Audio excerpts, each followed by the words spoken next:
All right, welcome back to another episode of Teacher Nerds Podcast. I'm Ron Nover. I'm Joe DiPaolo. I'm a technology teacher, 3rd grade to 8th grade. And I teach 3rd grade.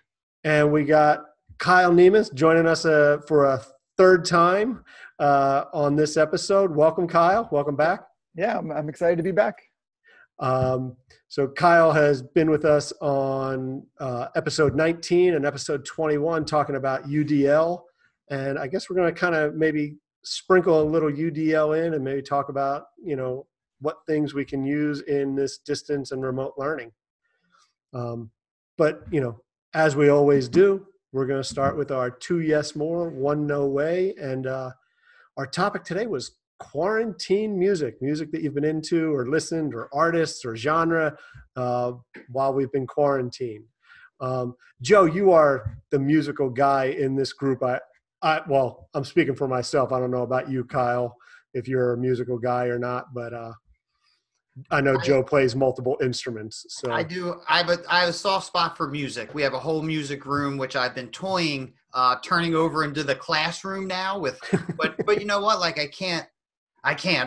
Sometimes I'm doing videos behind drums, but I don't want to, I love music and I don't want to get rid of that room. So I would definitely love to start. Yeah, go. We have Sirius XM, and I love the Sirius app. So I've been listening to music constantly. And the 2 stations that I've really been listening to a lot.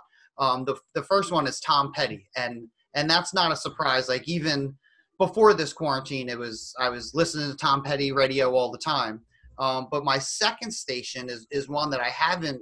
It's from my college days. Is Fish Radio. And it's funny too, because I like jam bands, but I don't like, I think it's, and I talk about the ADHD in me. I don't like really long drawn out songs. And that's what a lot of their music is. So I find myself listening to the first 2 or 3 minutes of songs and then cutting right out to like Tom Petty radio or something else and then coming back. So like I've definitely, I don't want to say rediscovered, but definitely been listening to them a lot more. And then my 1 no way would have to be my son's music. He's a 13-year-old boy, and some of the music and I like hip hop, I like rap, I like a lot of different genres, and I don't know if it's definitely not pop, but I guess maybe rap or something that's current. That could definitely be my 1 no way during the quarantine. Do you go out and scream, "Get off my lawn," you young kids too? I do not. But when because we share the JBL Bluetooth, I know sometimes when I go and grab it and I turn that on before I hook my phone up to it, his stuff starts playing. I got to say, yo, can you turn your Bluetooth off so I don't have to? And not that, it's not bad. It's just, it's not my thing. I know. I hear it. I hear some of the music and I'm like, these kids and their rock and roll, Kyle, you wanna go next? Yeah, sure.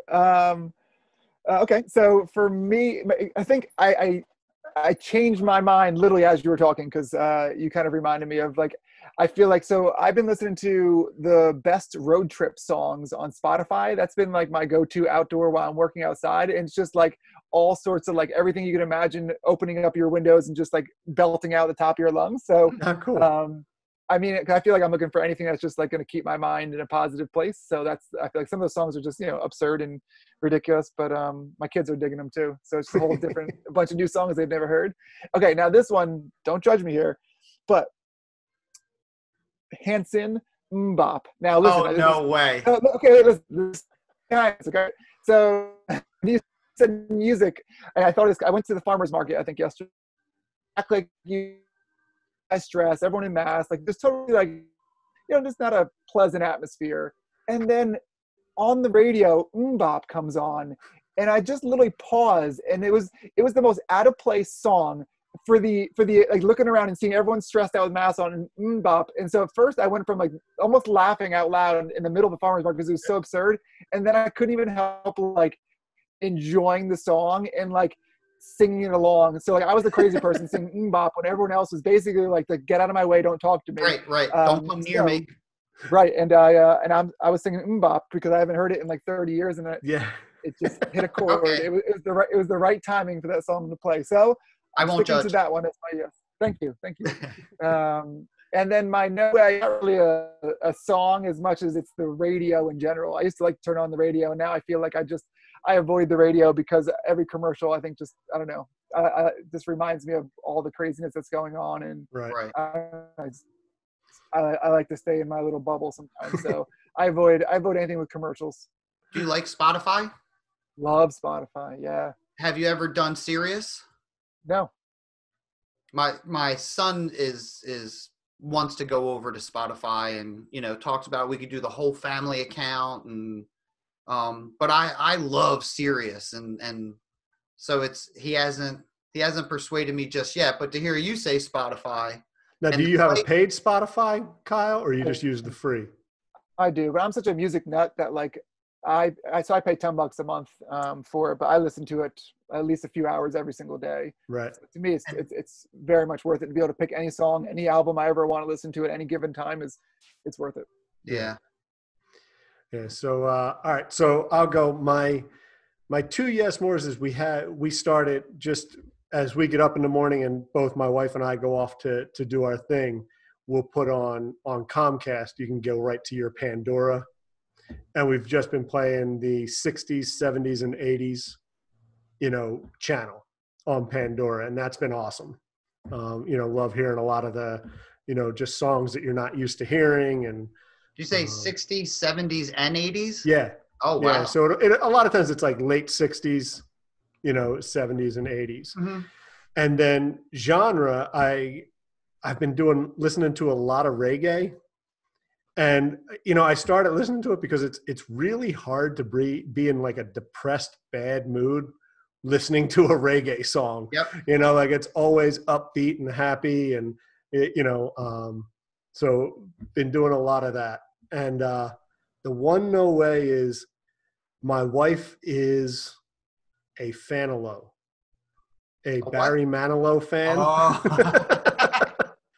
And she was looking for one particular song, and we spent about 3 hours one night going through YouTube videos of concert footage of Barry Manilow. Of just that one song, or searching? Oh no, just a few, some different songs, but she was focused on finding this one song. And yeah, I'm good for the rest of my life on Barry. Wait, did you find the song? She did not find. I mean, she found the song, but she didn't find. There was a certain concert clip that she was looking for, and she never was able to find it. But yeah, I mean, that was enough Barry for me for quite a long time. I'm surprised there's no "Take Me Home, Country Road" in your first two.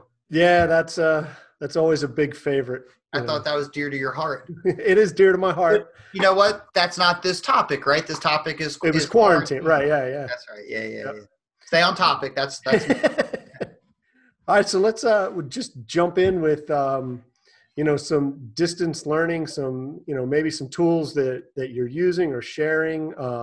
Or like Kyle, you said, like as a tech coach, like we'll start off. What's your experience been in that role during this whole time?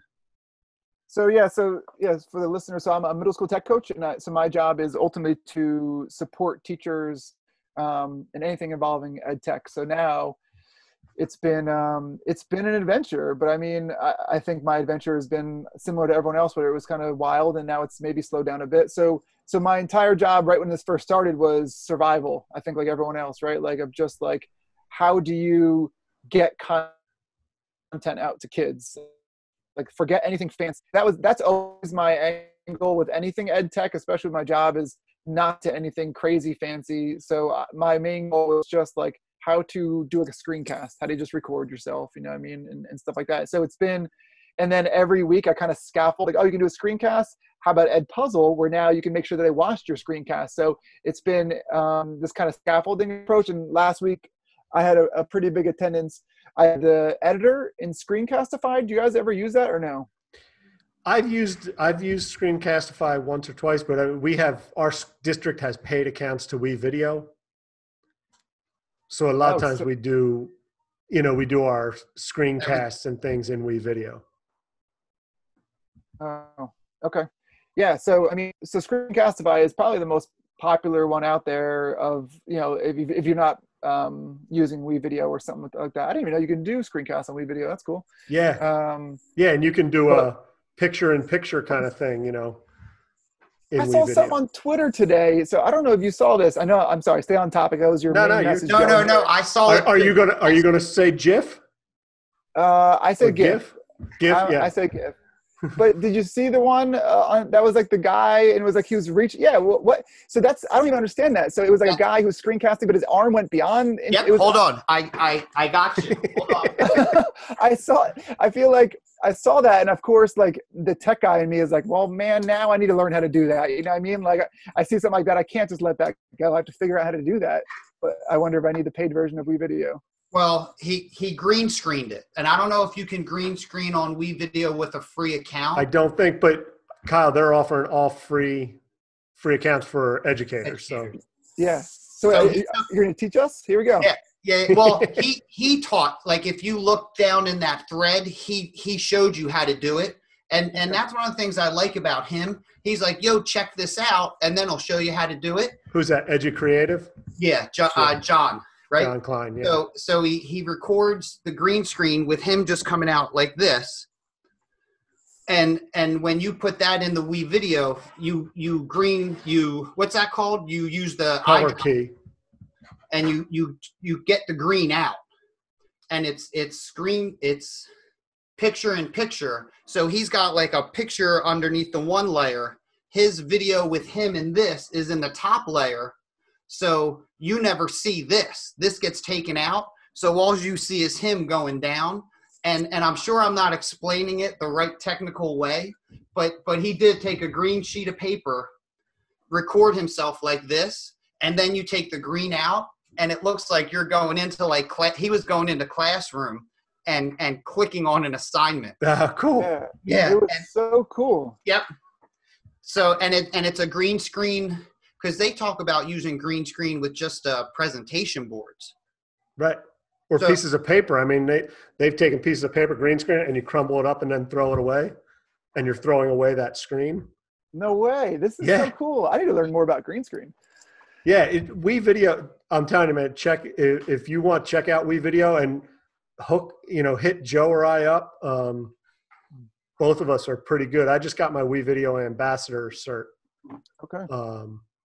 I know Joe's working towards it. As soon as because I'll run a third grade news network for my kids, and we'll record the meets and then put them all up through WeVideo. And it's like there's so much going on. And when we were talking to the WeVideo guy, Dr. Langrad, the other day, the chief education officer, he goes, "Ron, I see you getting all your certs. Joe, what's up with you?" I'm like, there's so much. And I know he was just joking, but yeah, I mean, it's a great company. And Screencastify, like I started with Screencastify when I mean, probably last year before we even started talking to you, because I wanted to even just show parents how to log into Google.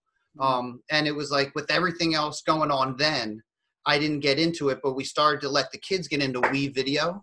And then it's like, I never went back to Screencastify. And WeVideo kept coming out with, things like, hey, now it's, you could do this. There's morning meeting templates. Like it just now, and then you could podcast, you could just do audio. Right. You can download just the audio file now. So it was, and I know like Screencastify, not that they're competitors, but they're two companies that can do probably pretty similar things. But I don't know if Screencastify has like all the video editing tool. No. Okay. Yeah.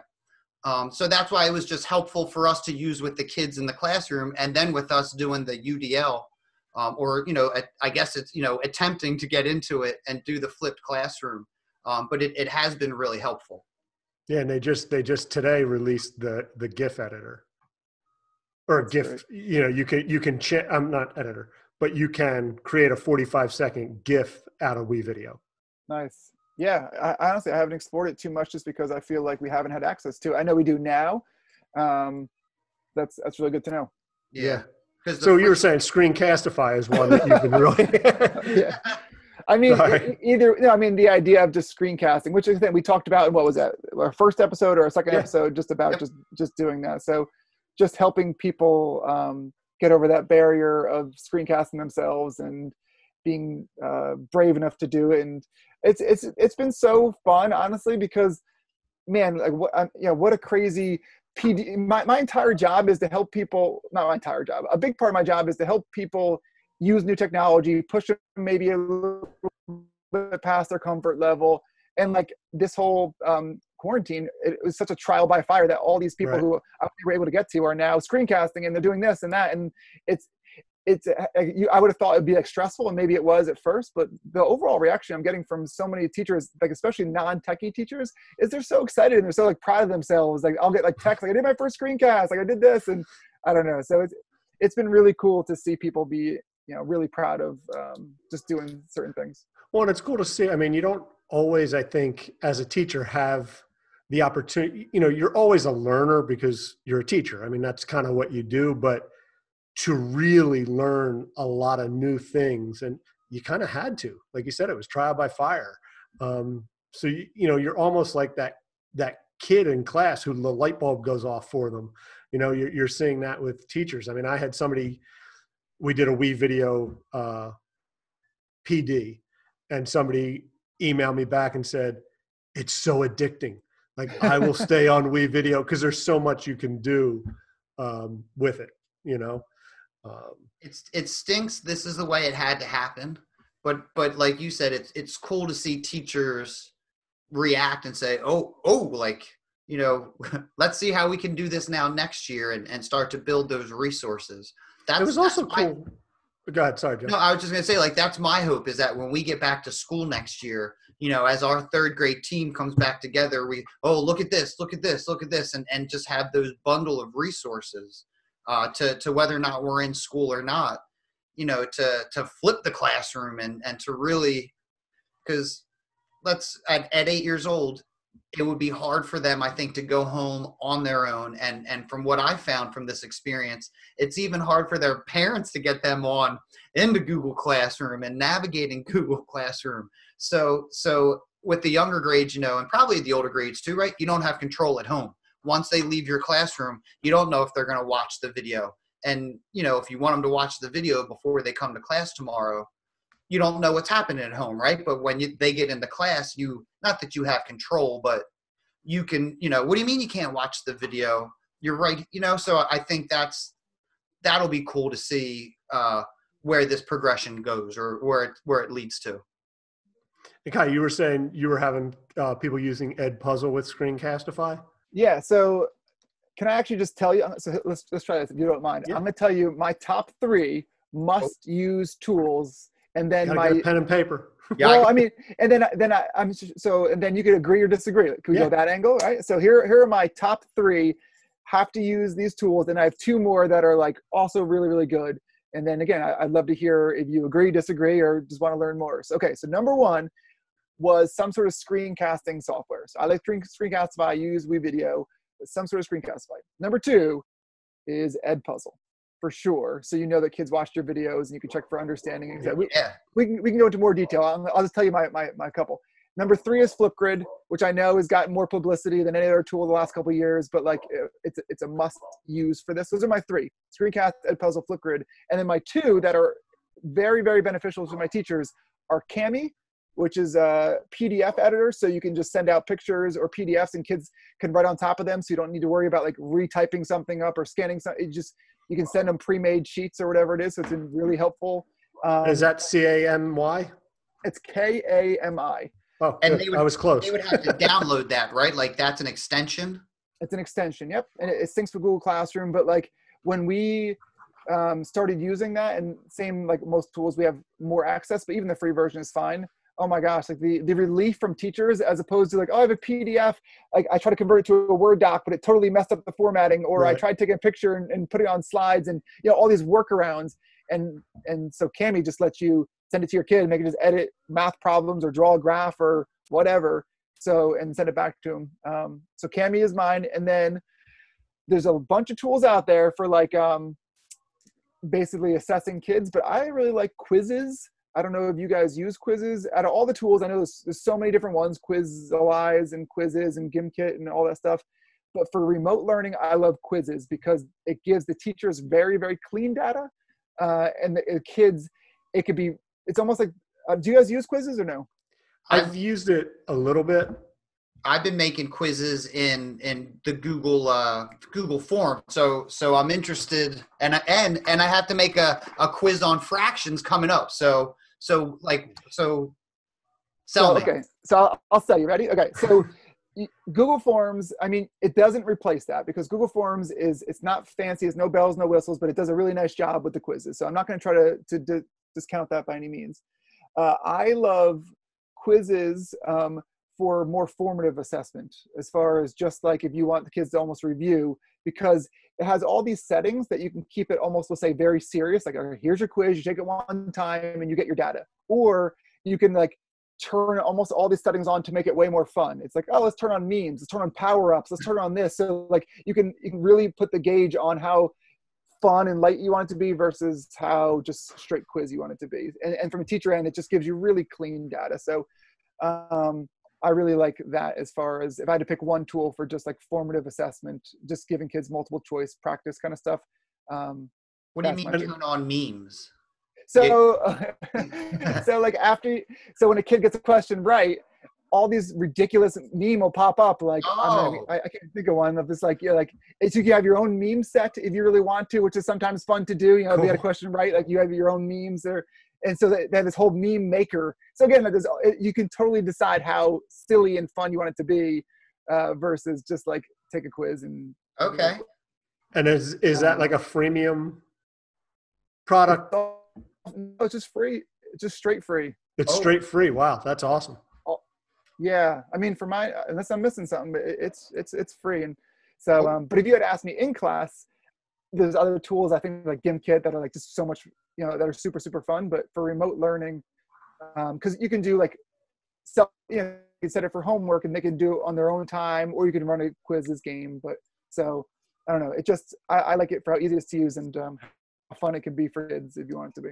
Okay, cool. That's well, awesome. I'll have we do since I mean this episode is going to come out weeks from now, but today's Thursday and Friday we do a What I Need Day. So I'll have like the kids, so those no new instructions. So I'll have Friday, Saturday, and Sunday to really play around before our next math instruction day happens. So I'll check it out and see what it. Especially you had me at free, you had me at GIF, and then you sold me with free. So and I've been seeing on Twitter too, stuff popping up all over the place with quizzes. So I think worth checking it out. And I think it has been cool to see all these like ed tech companies really stepping up. And, I mean, Flipgrid was always, or for a few years now has been free. But like all these other ed tech companies, at least stepping up and saying, hey, we'll give you at least till the, end of June or, something like that for free to help you with this remote learning. And I think even the people like the Kathy Kresnitsky from Flipgrid, yep. we were starting fractions. I'm like, yo, any help with fraction flip hunts? And then, I mean, within a half an hour, she replied. She's like, I don't have any, but how about this and this and this? And I'm like, damn, like, you know what? This is. I do love Twitter because maybe I'm not the person that's starting all the stuff, but I'll definitely be, and I'll copy everything. And you know what? If it's a good idea, like, when we hook Classroom Q, that's been awesome. Yeah. And I didn't even think about using that for this until like all of a sudden when we were talking about using it from like this classroom and that classroom in our Spark time, if we're not all together. And I'm like, crap, like why not right. use it now? Because, it doesn't matter if you're in the next classroom or the next town. You would still get the alert. Yeah. Which that somebody needs help. And I love going back from teacher to student because I log in as a student as Mr. D and it's like, yo guys, what's up? Let me know if you need anything. And sometimes it's blowing up with just nonsense, but then, sometimes it's like, where's this? I can't see this. And then the kids are going back and forth and, it's the chatter of the classroom when you can't be there. So, that's on my list, Kyle. Well, thanks. I appreciate that. I'm glad that's working out. It's really, I don't know, creative, I think, because if I'm going to be honest, I didn't think our tool was really geared towards remote learning with so many other things. So it's cool that it's working out. Yeah. Yeah, I think it's almost like a chat room. You know what I mean? Like it could turn into chat between student and teacher. You know what I mean? If you use it that way. And I don't know if you get tired of hearing it, but every time I see things, I'm always shouting it out on Twitter because I do like, and maybe that's it. Not everyone's thinking about it. So I'm like, yo, I'll give you a shout out every time I can. I always feel like I'm giving the shout outs and you're going to be like, oh man, again, like calm down. But you know what? Like on DePaulo again. No, it's funny. That's how I feel about GimKit. I feel like I'm always like tweeting GimKit and like, I'm like their fangirl basically. So, no, I gotta say, I've been, in terms of like tools, I think I would agree with, what you were, some kind of screencasting has to be. Flipgrid has been huge. Edpuzzle, I think for a lot of the, let's say classroom teachers, like a math or a language arts, I think has been useful. Or social studies science for me as a special area teacher, it's not something I've used as much. But I'll tell you the two that I've really fallen in love with. One is Google Jamboard. Okay. Yeah. So sell me on that because I haven't drank the Jamboard juice yet. So I hadn't either. I had always been like, juice. It's a whiteboard, right? Like, what's the big deal? But you can share it just like a doc where it's editable by everybody you share it to. And it's little Post-it notes basically that you're putting up. It has been one of the best ways for my students to collaborate with each other because you can put Post-it notes all up. Now, everybody does have the ability to edit it. So somebody could delete somebody else's post, and I have not run into that as an issue. But I've done some 6-word stories. I don't know if you're familiar with 6-word stories. Basically, I think one of the famous ones is might be Hemingway. And it's just a succinct story or succinct summary just using 6 words. So I think his was baby shoes for sale, never been worn. Right? So like you think of, there's a whole story there, right? Like a heavy story, possibly. So I've had kids listening to podcasts for different, one was on cyberbullying, and then they had to come up with their own 6-word story and post them in Jamboard for everybody else to be able to see what their 6-word story is. So it's just a really nice way to be able to do that. So now what makes, not that I don't think it's wonderful, I'm just going to keep on pushing back here though. What makes it better, if it's just Post-its, what makes it better than Padlet? Do you use Padlet for Post-its or no? I have used Padlet, but I know Padlet wasn't free. Right? That's true. I guess they have a limited amount of words. Okay. Is there revision history? Can you see what people do? You cannot. There isn't a revision history, but you can also use it as a whiteboard where you can just draw on it. You can add the Post-it notes. You can also add add images. So it'll do a Google search for images that you can add. And you can add in one jam, is kind of what it's called. You can add up to 20 like screens. Yeah. So you can have a series of 20 different screens. So like I've had, kids can then just move on to the next screen if this one's full. That's cool. With the same topic. So on the same, right. So I just have a jam for, 7th, 8th grade project ideas, project proposals that they, ways for them to, we were talking about them being creators and not just consumers of material. So what are some ways that you think you could start to be a creator? and they had to come up with at least 3 different ones. So they were just posting them all up, and some people are talking about podcasting and they're putting a picture of a microphone up, and it has worked really well for that collaborative work. And I like stickies.io too. That's like just sticky notes on a whiteboard. But I don't think with stickies.io, you can't add an image. You can add an image. So, like with Jamboard, you could add an image and then annotate over it if you wanted to. That's also an option. And then just even if you're not sharing it, but as a teacher, it's just a whiteboard that you could use. You know what I mean? And it's free. Yeah. So that has been a big one for me. And because it's connected with Google, kids I'm sure have to log in with their Google account, so it's not like they could ever pretend to be a different kid or anything like that, right? Right. Which is important. Yep. Cool. Yeah. All right. I mean, yeah, it's been one of those things on my list that I keep hearing. I'm like, oh, I gotta try. I keep going back and forth. I need to give it a go.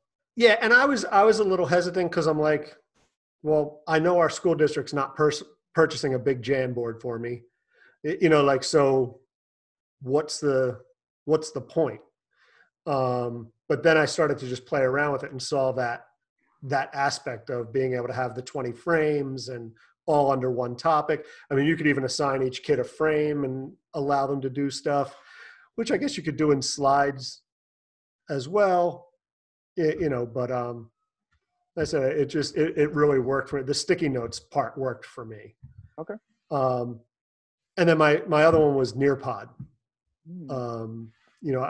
I liked Nearpod before, but I started to play around with it a lot more. And really I went full bore in because I went through and did their whole Nearpod certification.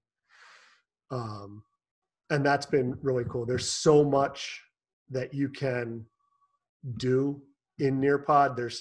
First of all, you have the pre-made lessons that somebody else has made, and then you can take that and edit the entire lesson to make it fit what you need. You can create your own. And then in there are, 3D VR tours that you can go to, like, the Great Wall of China or, whatever it may be. 3D models, like you can have a 3D model of the International Space Station and the kids can manipulate it on their screen. They own now Flocabulary. Yeah. So you can insert any Flocabulary, song in there. And do you guys pay for this for your school, or is this all the free version? This was the free version they're doing for schools. Okay. During this time that I've really gotten to play with it. And then they also have the PhET simulations from University of Colorado. So they're just like scientific experiment simulations. Oh, I love those. Yeah. Within it. So we have gizmos. We pay for gizmos at our school, which is the same kind of simulations. But what it does is it limits the tool to really only science and math, right? There are no gizmos for social studies or language arts or, any other subject. So my thought is I'm trying to convince our curriculum coordinator to maybe let's go to Nearpod, because now every subject area could use it, and it has the simulations in there that you had with gizmos. And we used gizmos the first couple weeks, and it was not very user friendly with the parents at home. And we started gizmos. We touched on it in class, and it was even tough for them in class. Now, granted, Kyle, we had a bunch of stuff happen in my classroom this year. My cooperating teacher went out on family medical leave, and we had gotten subs, and they were qualified subs, but at times it just wasn't the same classroom. And of course I get sick and I caught the flu. So I'm out and I'm like, I need something to do. Hey, I know what's going to be easy. Let's get him into gizmos. And she was in the room by herself, the sub. She said she was hopping all over the place. Man. And when we tried, some kids are in, some kids aren't in. and we tried it again, Gizmos Take Two through remote learning, and the parents, we don't understand what's going on, Mr. DiPaolo. Some things are showing up, so it was like, and we sat through a training early on, and it seems like there's a lot going on, and we used it last year. But Ron, like I'm interested to see, because we also reached out too about Ed Puzzle, using Ed Puzzle, and Kyle, exactly why you said at third grade, if I give a video that's 9 or 10 minutes, I don't want them to watch the video for 9 or 10 minutes in a row. So Ron, hopefully that'll, like moving forward, we can start to switch some of the things, or maybe not some of the things, but where the money is going for the subscriptions. Yeah. Because I know you've been selling that Nearpod Kool-Aid for like almost like this whole time. It seems like you're like, yo, check out Nearpod, check out. There's so many things that you can insert videos in. There's all kinds of assessment activities. There's collaborative boards even there that, kids can post Post-it notes to with, you pose a question to the class. And you can do open-ended quizzes. You can do multiple choice quizzes. There's so much that you can add in. I just think it's a really cool, and you can put it into classroom mode where you, the teacher, control the slides, if you were in a classroom setting, or like you can set it in Google Classroom. Is that like class, or just Classroom Nearpod mode? Classroom Nearpod mode. So like what you do is, if I change the slide on my screen on my computer, it changes it for everybody. Oh, right. So everybody's moving along at a pace, or you can put it into student paced mode and then assign it like now remotely, where kids can work on it at their own pace. You can put in surveys. You can do surveys and then share the results right away. There's a ton there, and I like the vocabulary too. I think it gets kids really grasping and remembering concepts that they might not otherwise, because it's hooked to a song. I wonder what they have for the 3 branches. Because that was a tough concept for kids, legislative, executive, and judicial. I'm sure they do. I mean, look, Schoolhouse Rock had it, so I'm sure vocabulary picked up on it, right? So can I continue to play devil's advocate for a second? Yeah. So, because I love Nearpod as well for direct instruction. I've always seen it as one of the best ways to make direct instruction more interactive. But I've never used it in a at-home self-paced setting. Is there any way? So basically, you have it where you have like almost like a slideshow, right? And you send it to the kids, and they go at their own pace. And occasionally, one slide might be content, but one slide might be a survey, right? That's kind of the general assessment or something like that. Yeah.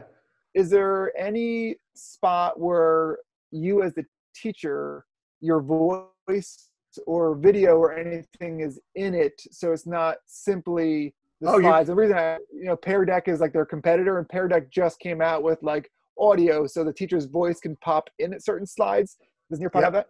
You can do that. You can make your own videos and upload them into your Nearpod. You can upload the video from YouTube. You can put a voice recording in. It has immersive reading. Cool. So you can turn that on. You can also have, if you have like an open-ended question, you can turn on that students can verbally give their answer and record it verbally rather than type it out. There's so many different options of activities and content that you can add into the slides. Cool. Yeah, that's been a big one for me. And Joe, what's your main one that you've been? Well, but to probably push out content has been WeVideo and Ed Puzzle. And we're doing book studies, and we're going through, because of Winn-Dixie, 3 chapters, and some of the videos are 17 minutes. And as a whole group, as a whole third grade, we're doing it, and we get responses from parents like, we love listening for 2 minutes and then stopping, and you can not even answering questions, just the feature, like jot down what you were thinking. Or we're focusing on a theme. So, and we're pushing out notice and note. So like again and agains, or words of wisdom. So it's like those little voice notes, like now get ready to hear such and such say something, and remember what you're supposed to be thinking if you hear words of wisdom. So that, I mean, that's, and we hear back from the parents, like, because we have, in a small district, everyone talks. And when you're putting out the same content differently, you know, an 8-year-old kid has to listen to something for 17 minutes and then go and do something at the end of it. They get to the end and the mom goes, what happened? He goes, I don't know. But, you know, so we did get a lot of great feedback on that. So definitely those two. And, you know, Google Classroom's great because in third grade, you know, the kids can do things and the kids can use the classroom cue. And so it's been interesting to see just these guys flourish and to see, you know, maybe other people struggle and to then learn and figure things out and see the progressions. You know, and then classroom Q has been great because the kids have a place. the kids have a place to go and comment. Because even, you know, I like Google Classroom, but in the beginning of the year, we weren't using Google Classroom to comment back and forth with the kids. So their knowledge of Google Classroom is limited in, you know, I got the assignment, now I'm going to print it out to hand it in. And we're saying, no, we want you to, but Classroom Q, you know, you comment back, they, you know, they're right there. That's probably been the toughest thing. It is the communication that you don't get. So definitely, I guess, I feel like I'm talking in circles, but, you know, like Ed Puzzle and WeVideo, and then the Classroom Q and Google Classroom for really talking to the kids. I just wish they would go back into their assignments and see, you know, see what we say. And then, you know, I wish they could receive emails from us. You know, and moving forward, I wish we had that feature turned on even when the kids were in school. And I think that's something we need to address, you know, going back. You know, just the communications, you know, because it's great to get the content out. But then, and I guess probably, I don't know if it's low tech now, but, you know, I stopped doing the Google Classroom comments and called and text parents, you know, and just like, hey, tell Johnny that beginning was like the little kids are coming up with these awesome fairy tales. And we were doing all these comments and then talking to parents, and they're, you know, the kids aren't getting it. So just the simple cell phone, and, you know, not even having to call parents, because Kyle, I'm a talker. I don't know if you've noticed or not, but I could start talking. And I'm like the dog in the backyard that sees the squirrel and then the ball, and then, you know, like, so a quick 2-minute conversation can roll into a 30, 40, 50-minute, you know, good parent conversation. So even just like quick texts, had, you know, it's all been, you know, useful and I think is what kept us afloat. Yeah. One of the things I forgot to mention with Nearpod, you can also have a school library set up. So like if you find something, Joe finds something useful for third grade science, he can throw it into the school library. So now everybody knows, hey, this is a great third grade science lesson for, you know, weather or, you know, whatever it is. So that's another cool feature I think that, you know, Nearpod has on it. Cool. And I don't know that Pear Deck has that ability. Yeah, I don't know if it does either. That's good though. Yeah, because I feel like there's certain tools. I feel like as an ed tech coach, my job is to explore so many different tools. And unfortunately, this is not positive quality of mine, but sometimes I'll explore a tool, almost like make my opinion of it and like put it in my, you know, a way. Like, all right, this is what I believe of this tool, and I move on to new tools. And I feel like it's good to have these conversations for me to like, okay, I probably need to circle back to Nearpod for independent learning, or circle back to WeVideo because I thought I understood WeVideo, but I obviously don't. You know what I mean? So even Jam, I feel like this has been really good for me to be like, all right, I need to circle back on some of these. Well, there's so much out there, right? I mean, and even like I hear, you know, as I feel as if I'm a soldier in the war, like, right, I'm in the trenches, I'm fighting the fight. And, you know, Ron is a great, not that he's our tech coach, but he's our tech guy. So he's the one that people go to, like the district wants him to do trainings on things. And he is very well involved with, hey, check this out, check this out. But, you know, like sometimes there is so much. We talk about, what's it called, Ron, when you give the kids too many choices? Paralysis by analysis. Paralysis by analysis. Like there's so much going on, and especially right now. That's why I am kind of excited about getting back, just to see, like we have our team meets, but just to like get back into not people's classroom, but just to see the things that are going on. Because now it's like it's me and my co-teacher, and so we're doing our thing. The other people are doing their thing, and yeah, we're in a Google Classroom, but I think things are going to look different, and that'll be the cool thing is to see. I call it flexing, right? Like to see what everyone else, like all the cool things everyone else is doing, and not showing off, but hell, I know I'm proud, not of what I'm doing, but I'm proud of the stuff the kids are doing. And, Ron saw, like we had a little girl create a website, and she didn't have to create a website, but she was reading about polar bears. She liked it. We've made websites in class before. So I got a thing shared from her, and I said to her mom, yo, this is awesome. She goes, yeah, she worked really hard on it and was so proud of it. And I'm like, to me, that's what you flex. You flex the cool things the kids are doing.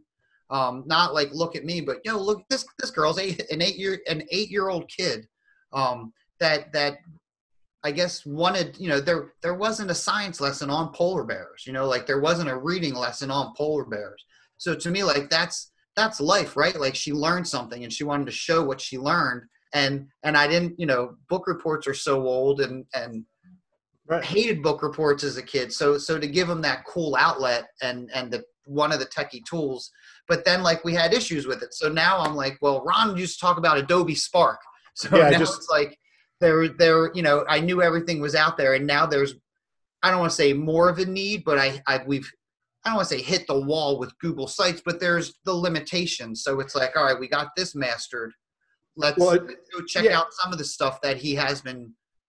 And the cool thing with Adobe Spark is, you can create graphics, web pages, videos. And because it's a graphics based, organization, it helps you make it look good without you having to have the knowledge of, like my wife needs to tell me what shirt goes with what pants, right?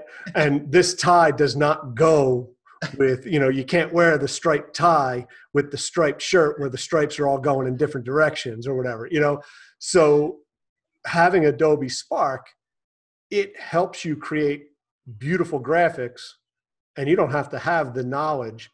But as you start to do it, you see like, oh, I see what they did there.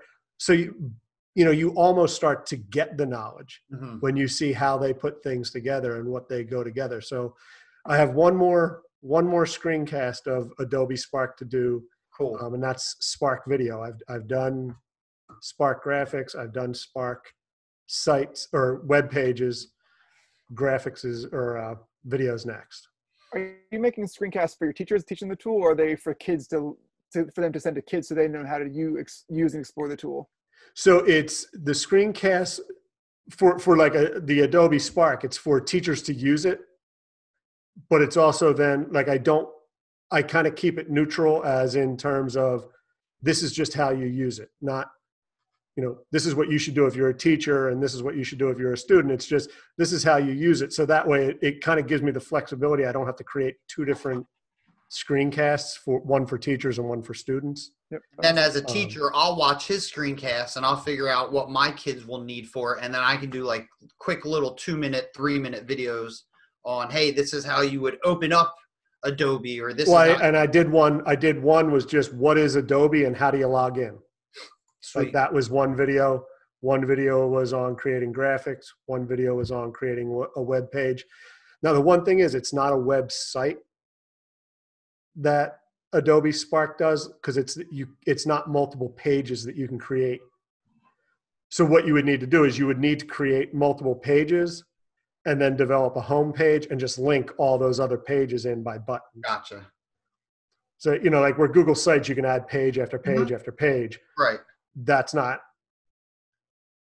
what you're necessarily doing. You're making individual pages, and then you can put them into one collective page with buttons that link to them. Right. It's like a page of links, right? And everything's linked to its own little thing. Yep. Joe, can I go back to something you said about flexing? Because this has been so part of my job that I still feel like I haven't mastered yet. Maybe you guys have an idea. Is that piece of flexing, because there's so many amazing things that teachers are doing, projects, tools, things like that. And I think so many people just kind of dominate in the classroom and they're not going to post it on Twitter every time they do something cool. Do you guys have a structure in place, a good structure where you are able to really know the awesome things that teachers are doing? Is there a place for them to share, a forum, a Facebook group? You mean at our district? Yeah. No, I mean, I think speaking for me, I mean, it's been, Twitter has been, the place. And I just started touching in Instagram a little bit. I'm still some parts of Instagram baffle me. Yeah, but I'll tell you what, man, with your Adobe Spark stuff, that's what Instagram's all about. So like Kyle, Yeah. like we just, besides us going on to Twitter, and our school does have a Twitter page. And they have a Facebook group, and they just started an Instagram. But I think it's more to put information out. Right. Right. Is there any way for you to know, like if you think of a hallway in your school of 10, 15 teachers, there's probably some really cool stuff that they're doing. Is there any way that information is being shared or highlighted or anything? Well, right, Ron, they put cases out in front of the office.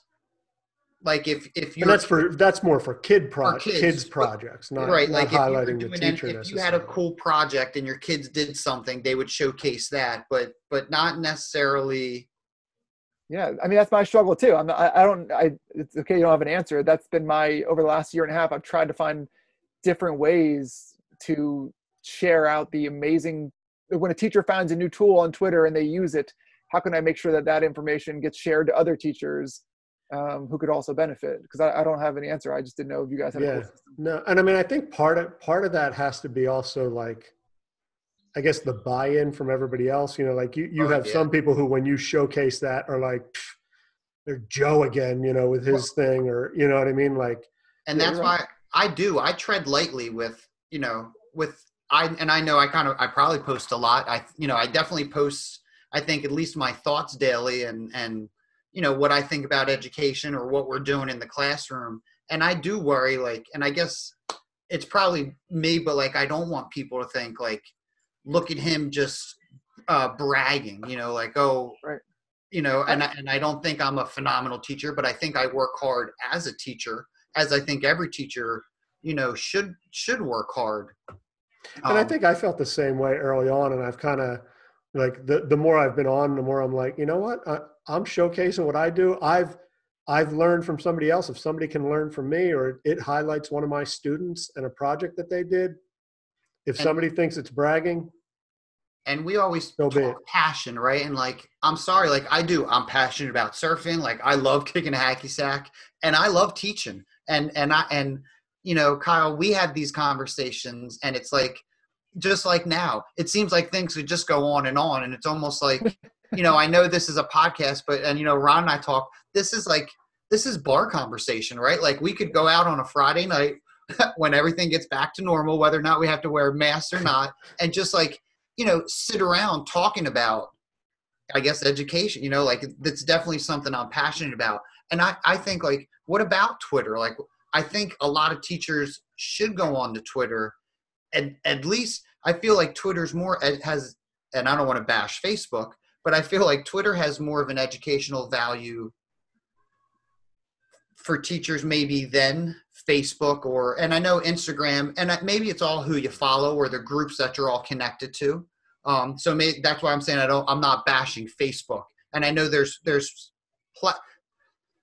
how can I say, I'm trying to sound very even road. Like there's reasons for different platforms, right? So, sure. and there's reasons for going to different platforms. But I think we hooked up with you from Twitter, like the stuff, Ira Sokol, Pam, like that's Don Wettrick. That's all, from Glenn Robbins, who was right down the road from us, but who was a superintendent of a neighboring school district. But like all that stuff kind of all happened from Twitter. So when the teachers that I mentor, I'm always like, oh, you should be on Twitter. And they're like, nah, nah, teacher nerds. I'm like, yes, teacher nerds is on Twitter. Yes. But you don't have to follow teacher Right. nerds. There's go follow teacher nerds for sure. But like, like there's so much good content out on Twitter. I think that's a great platform. And that's why I do quote unquote flex on Twitter and not on Facebook.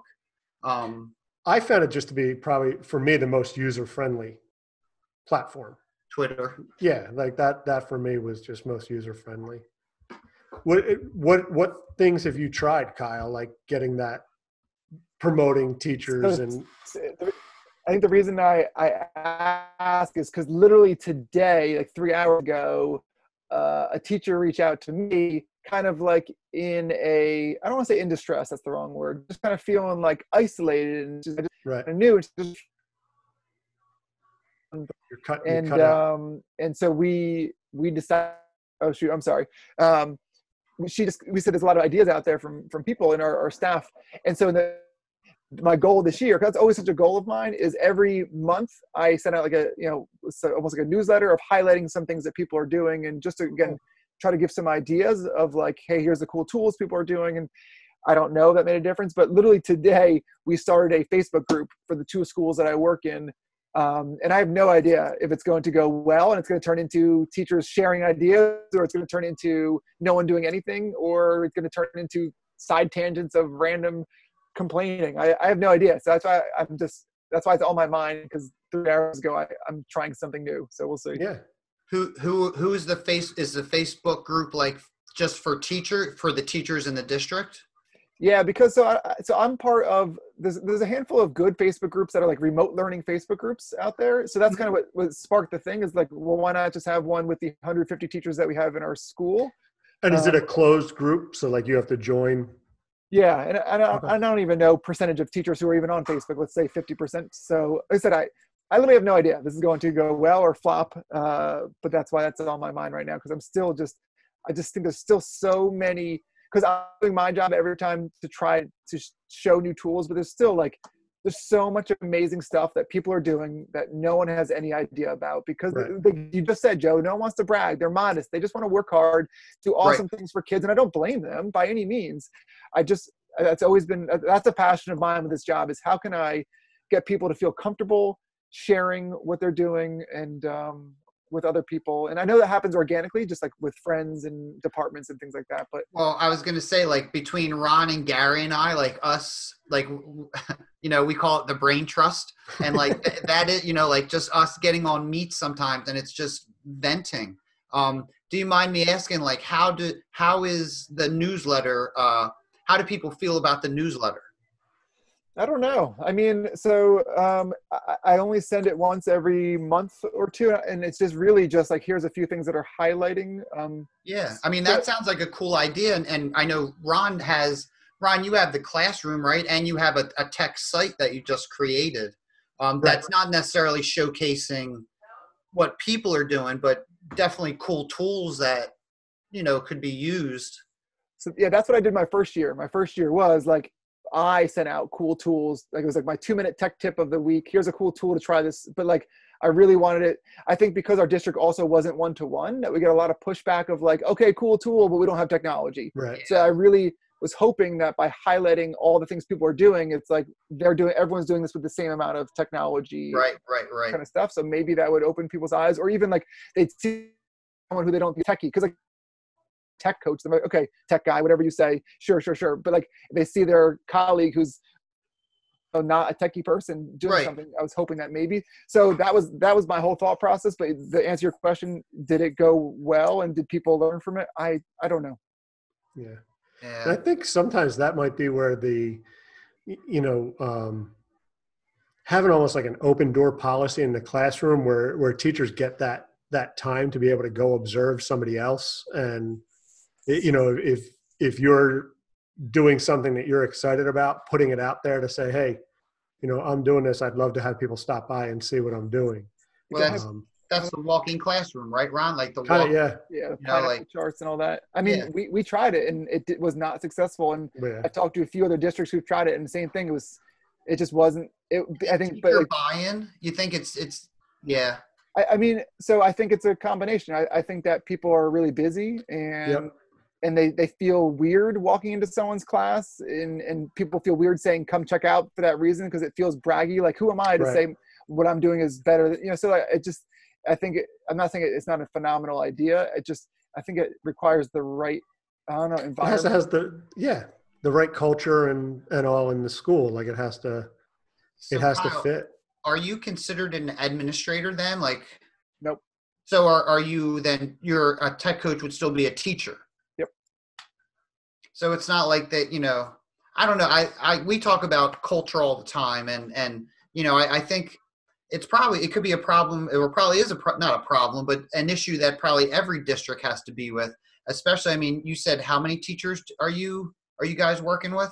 So I'm 2 middle schools, so like about 150 or so teachers. And don't Yeah. get me wrong, I love our culture. Our culture is honestly really, really great. I just think that No, and that's, I know. So maybe, but just like, and that's, I guess maybe that's not the right, but just like maybe mentality, like, I don't like. Let me see. Moving forward with different types of teaching and really being accepting to trying something new, because it is hard and it is a lot more work. And then maybe having that administration to say, you know what, we know it's extra, so maybe if you do this, we won't have you do your lesson plans for next week. Like to try and make it appeasing, or to lessen up on something. So something else, so that leap of faith could, or not leap of faith, but maybe you take that risk and try something. Or Well, and I also think people will, after this having gone on, you may have people more open to say like, oh, I can do that. Like, and I can try a new tool, or, you know what, I was able to get some of my lessons across in a shorter amount of time because I used certain tools. So maybe that's going to help lighten the load to allow me to do some other things or try some other things out. Yeah. I mean, time will tell, I suppose, right? Yeah. Yeah. I mean, that's my hope anyway, is that, we kind of continue on. and not go back to just what was easy and here's the textbook. I mean, I was thinking the other day that I had a kid that I knew was so bright, and his reading levels was off the chart, and I couldn't get him to really shine in the classroom, and I couldn't figure it out, and I was banging my head against the wall. And some of his work that he's put forth has been phenomenal, and doing things where when we were in the classroom, he would respond to something he read with the minimal amount as possible. And now we're seeing responses like, I read this and this makes me think this and this makes me realize. And I'm like, what, and I even said to his mom, I don't, now I have to figure out next year, like, what was it? And I think it was, I don't have him going from reading to writing to math to science. Like, and Ron and I talk like, so now how can I let these kids come in and say, okay, this is what we got to do today. And I don't necessarily have to stand up there and teach you math. Like today, you have to learn about fractions today. You can listen to me talk, or you could go try and watch this video. And if you watch this, like but I'll tell you what, like I know, not that we're going to go right back in September and it's going to happen like that, but to really start, because I even said, like, I thought our classroom was awesome, and it is awesome, but it's structured awesome. Like it's not freedom, and I'm not talking, and like it's not, I don't want it to be chaos, but I want the kid to unpack and say, you know what, reading's first period. I don't want to do reading first period. I know at the end of the day, I got to read this and respond to this. Okay. But what's going to be interesting is a drop-in observation, and that's, but, like we're trying. You're trying something and you're taking a risk, man. That's, and I think, part of observation. That's in there, is that you're. Well, no, it's level 4, right? It's them taking charge of their own learning. I don't know if it's level 4 or whatever it is, but, domain 4. It's them doing their own thing. Yeah. So as long as we put the structure in place, and gradually, release, what's that called? The gradual release of responsibility. I know it's utopia, and Whether or not it'll get there, who knows? But I think, and what I think will be cool is if, I could, talk about flex, and I'd say, yeah, these kids were 8 years old and they were able to do it. So, Right. so like, as we would move forward, maybe I could get another third grade teacher to try, and then eventually maybe, like it'll catch on. And hopefully like this pandemic is what'll be the spark to people going, all right, like maybe DePaulo teach in chapter 12 when they're still in chapter 2, for math during a reading time really isn't a crazy idea. Because now they're doing it. Like now, like now they're doing videos. So if we want, like just the whole UDL experience. So it's definitely going to be, interesting. That's for sure. And, stay tuned, because you're either going to get right. front row seats for the end of the world, or, like watching it burn. So Kyle, what are you thinking for like coming September, since we're like, we don't know what it's going to be like? What are you kind of planning for, with helping your teachers out come September, do you think?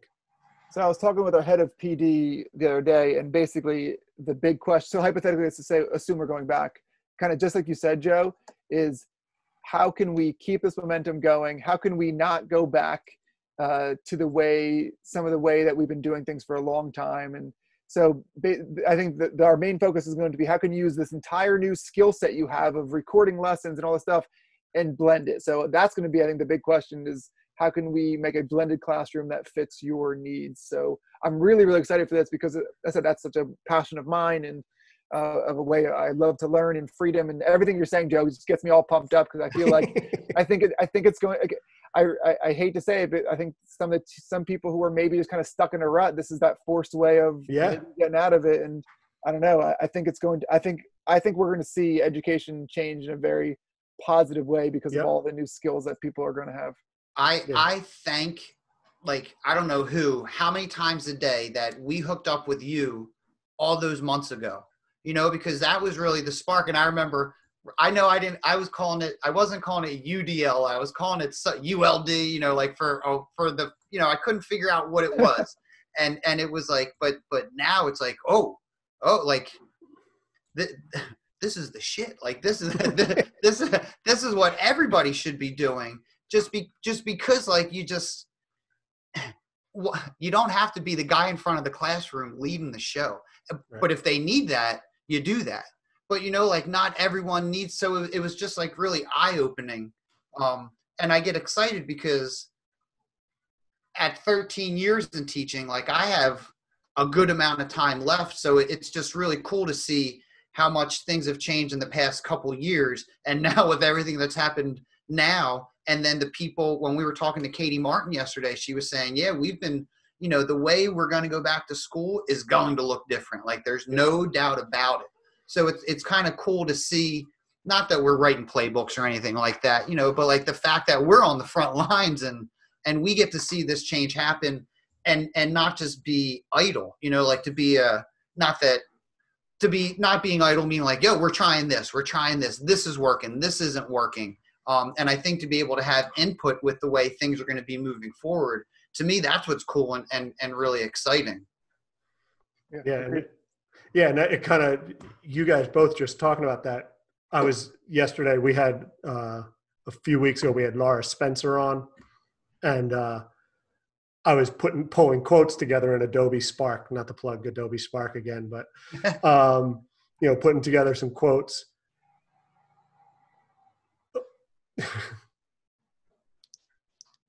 And, it said, the one that really hit me was, change doesn't come from the status quo. This is education's time to say, okay, here's your opportunity. What are you going to do with it? Right. Like that one really, it fits, right? Like this is our time as educators, and education. Change is here. Where are we going to go with it? Are you going to go back to the status quo, or are you going to, do something different? And then the other one she had was, now we're really focused on educating and not on school. They're two completely different things. You can do school without educating. And I was like, boom, like powerful quote, But yeah, I think September and moving forward, like that's I think, Joe, you said it, like I'm most excited to see the change and the shift. And I think it's going to be a shift for the positive, for sure. Hopefully. Yeah. Any other nuggets of wisdom you have for us, Kyle? No, I think I'm out of nuggets for today.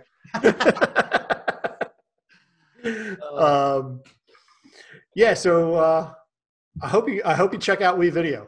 I will. You'll. I mean, I want to do that effect. I really want to have my arm come down.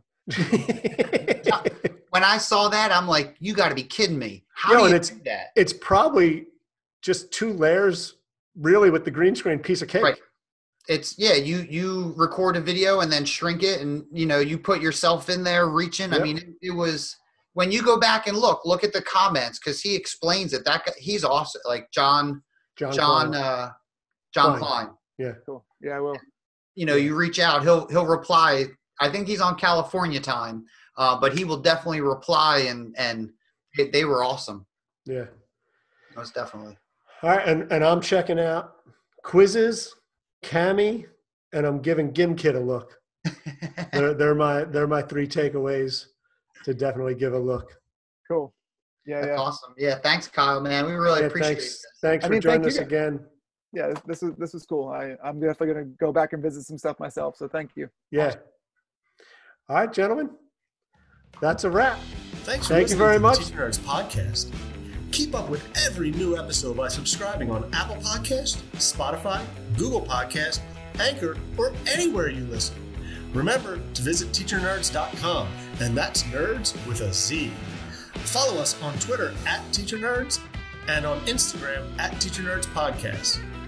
And thank you for being one of the Teacher Nerds.